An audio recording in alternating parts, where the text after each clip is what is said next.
मुझे जाना था यहाँ से कलकत्ता, कलकत्ता से हैदराबाद, दोनों फ्लाइट कैंसिल हो चुकी है। बहुत बड़ा समस्या है। अभी मैं यहाँ से दिल्ली बाई कैब जाऊँगा, 25,000 कैब का। दिल्ली में से भी कल की टिकट की गारंटी नहीं है।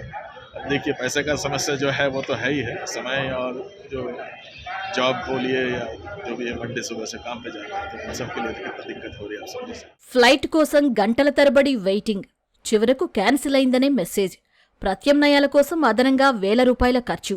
ఇండిగో ఫ్లైట్లో టికెట్ బుక్ చేసుకున్న వారి పరిస్థితి ఇది. ఎక్కడ చూసినా ఇంతే.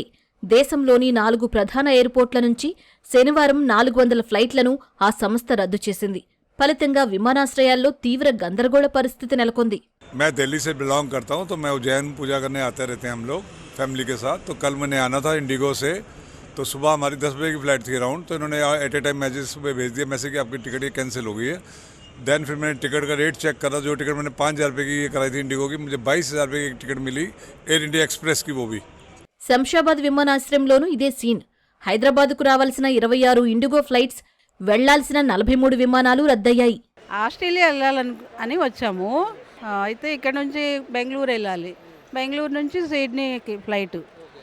ఇప్పుడు మరి ఇండిగో క్యాన్సిల్ అయింది, మరి అక్కడికి వెళ్ళాలి కదా, అక్కడ మరి ఫ్లైట్ అందదు కదా మాకు. ఇంకా ఇప్పుడు మేము ఇలా కూర్చున్నాము. ఇంకా ఆస్ట్రేలియా సిడ్నీ వెళ్ళాలి, సాయంత్రం ఫ్లైటు, అది మిస్ అయిపోయింది, వీళ్ళ తప్పు వల్ల మిస్ అయిపోయింది. బట్ వీళ్ళు ఏదైతే కమ్యూనికేషన్ అనేది ప్రాపర్ లేకుండా ఉన్నది, చెప్తున్నారు ఒకటి పంపిస్తున్నారు ఒకటి. మాకు ఇప్పటివరకు అయితే డిలే మెసేజ్ అనేది ఒకటేసారి వచ్చింది, ఇంకా అప్డేషన్ ఏం లేదు. కస్టమర్ కేర్ కాల్ చేస్తే కూడా నో రెస్పాన్స్. సో ఇబ్బంది అయితే జరుగుతుంది అందరికీ. మా సాములు కూడా 2 డేస్ నుంచి వెళ్ళే వాళ్ళు అయితే 14-15 అవర్స్ ఇక్కడనే డిలే అయిపోయి స్టే చేసి మళ్ళీ లేట్ అయినా వెళ్ళారు.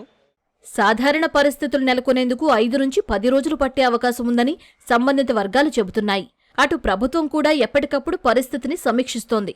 ఇండిగో సంక్షోభాన్ని ఆసరాగా చేసుకుని ఇతర విమానయాన సంస్థలు కాసులు దండుకోకుండా టికెట్ రేట్లపై పరిమితులు విధించింది.